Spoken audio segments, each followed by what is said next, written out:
बच्चों, मैं सुषमा वैष्णव आप लोग को 2 पाठ में पढ़ा चुकी हूँ। दोनों काव्य खंड से है। अब गद्य खंड से पहला पाठ पढ़ाने जा रही हूँ, बाजार दर्शन। बहुत ही सुंदर पाठ है बच्चों। अभी तक जो अनछुआ पहलू है, जिसके बारे में हम लोग कुछ नहीं जानते, उसके बारे में जानने को मिलेगा। ठीक है। और लेखक हैं श्री जैनेन्द्र कुमार। ठीक, बड़े ध्यान से समझिएगा, बहुत सुंदर पाठ है। इस पर लेखक ने बाजार के साथ साथ बाजारवाद, उपभोक्तावाद, आध्यात्मिक बल है ना, जो बहुत ज़रूरी है मनुष्य के लिए, इन सब पहलुओं पर बहुत अच्छे से प्रकाश डाला है। तो चूँकि ये पाठ निबंध है, लेकिन लेखक ने इसको अपने मित्रों का अनुभव दे के समझाया है। ठीक, तो जैनेन्द्र कुमार जी कहते हैं, कहीं घूमने गए रहे होंगे अपने मित्रों के साथ, तो उनके मित्र बाजार गए। तो बाजार जाने से क्या हुआ, देखिए, उनको लेना था बिल्कुल मामूली सामान, है ना, जो आवश्यकता की थी। ठीक, और लेने गए थे मामूली छोटी सी चीज़, और जब वहाँ से वापस आए, इतना सारा बंडल अपने पास लेके आए।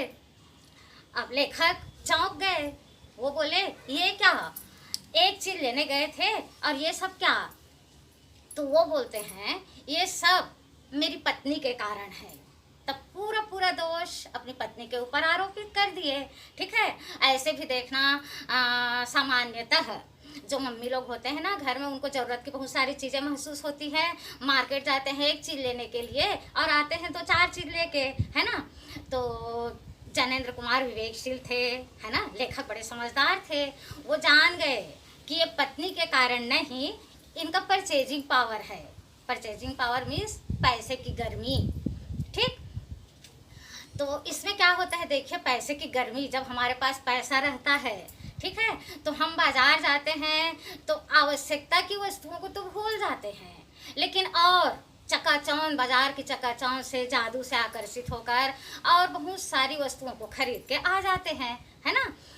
तो जरूरी नहीं है कि हर व्यक्ति इसी प्रकार का हो, है ना। लेखक कहते हैं कि एक व्यक्ति ऐसा भी है संयमी, है ना। ऐसे संयमी व्यक्ति लोग क्या करते हैं, बाजार जाते हैं लेकिन कभी भी फिजूल की वस्तुएं खरीद के नहीं आते। ठीक, वही वस्तु खरीदते हैं जो उनकी ज़रूरत की है। ठीक, नितांत आवश्यक। ठीक, और ऐसे लोग क्या करते हैं, पैसा जोड़ते रहते हैं। ठीक है, जोड़ते रहते हैं और बैंक बैलेंस बनाते रहते हैं। ठीक, और उनको ऐसा आभास होता है कि अरे हमारे पास तो बहुत पैसा है। ठीक, और अपने बैंक बैलेंस को देख के ही अपने आप को गौरवान्वित महसूस करते हैं। ठीक, अब ये 2 प्रकार के मित्र हुए उनके। अब आइए, लेखक बताते हैं उनका एक और मित्र है। ठीक, बाजार गए, सुबह से गए थे, शाम को वापस आते हैं तो खाली हाथ। अब लेखक को बड़ा आश्चर्य हुआ। वो बोले, क्या लाए? वो बोलते हैं, उनके मित्र ने जवाब दिया, कुछ नहीं। अरे बाजार गए तो दिन भर, इतने घंटे आप क्या किए बाजार में? तो वो बोलते हैं, बाजार देखता रहा। बाजार है कि शैतान का जाल है? क्या जादू है बाजार का, एक से एक चीज़ें अपने आकर्षण में फंसा लेती हैं। वहाँ तो मुझे ऐसा लग रहा था कि हर वस्तु को मैं खरीद लूँ। ठीक, अब अगर एक चीज़ को मैं खरीदता, एक चीज़ खरीदता मतलब, और बाकी वस्तुओं को छोड़ना पड़ता। ठीक, तो इसी चक्कर में मैं कुछ भी नहीं खरीद पाया। ठीक, तो लेखक अब आगे समझाते हैं, कहते हैं कि ना, ऐसे व्यक्तियों पर व्यंग बाण, पैसे की व्यंग शक्ति, है ना, अपना कारगर असर डालती है। ठीक, अब व्यंग शक्ति क्या है बच्चों, देखो, जैसे हम पैदल कहीं जा रहे हैं, है ना, अब कोई कार बगल से धूल उड़ाती हुई निकल गई, चूँकि हम थके हैं, है ना, धूप है, पैदल जाते जाते, अब उस निकली हुई कार को, धूल उड़ती को देख के हम क्या सोचते हैं, मैं क्या इसी मम्मी पापा के यहाँ पैदा होना था मेरे को, जिनके पास एक कार भी नहीं है ना। मतलब मन में पैसे की व्यंग शक्ति असर कर गई। ठीक, तो ना, बाजार की व्यंग शक्ति या बाजार का पैसे की परचेजिंग पावर ऐसे व्यक्ति के ऊपर असर नहीं कर पाती जिसके पास आत्मिक बल होता है, जिसको धार्मिक बल भी कहते हैं। ठीक है, और ये सबसे अलग अलग गुण है जो कि संसार के धरातल पर, ये सुख वैभव पर डिपेंड नहीं रहता। ठीक, इन सारी चीज़ों पर निर्भर नहीं करता। अब वो उदाहरण देते हुए, मतलब अपने परिचित का उदाहरण देते हुए लेखक समझाते हैं। एक भगत जी हैं, ठीक, वो चूरण बेचने का काम करते हैं। ठीक, इतने संतोषी प्रवृत्ति के हैं, चूरण बेचने निकलते हैं, जैसे ही उनके पास 6 आने पैसे आते हैं वो तुका अपना सब सामान समेट के पेटी में डाल देते हैं। ठीक है, सॉरी, पेटी में नहीं डालते, जो बचा हुआ सामान है चूरण, उसको बच्चों को मुफ्त बांट देते हैं। ठीक, और उनका चूरण आसपास के पूरे क्षेत्र में प्रसिद्ध है। अगर वो इसका उपयोग करते तो माला माल होके ना रईसों में उनकी गिनती होती, पर वो ऐसा कभी नहीं करते। बहुत संतोषी, ठीक, और बहुत मिलनसार। अचानक एक बार क्या होता है, बाजार में चांदनी चौक पर लेखक की मुलाकात चूरण वाले भगत जी से हो गई। अभिवादन किए। ठीक, उन्होंने भी अभिवादन का जवाब बहुत अच्छे से मुस्कुरा के दिया, बहुत अच्छे से बात भी किए। दोनों खड़े थे, लेखक ने गौर किया कितने लोग आगे से गुजरे, सब ने अभिवादन किया।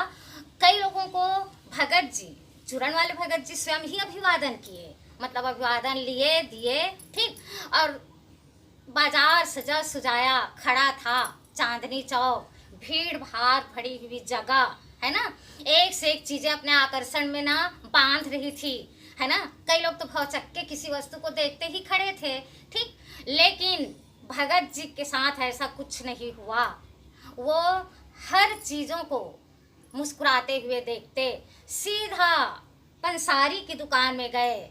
ठीक है, आगे बढ़ते बढ़ते, और वहाँ पर उनको काला नमक और जीरा, ये 2 चीज़ों की आवश्यकता थी।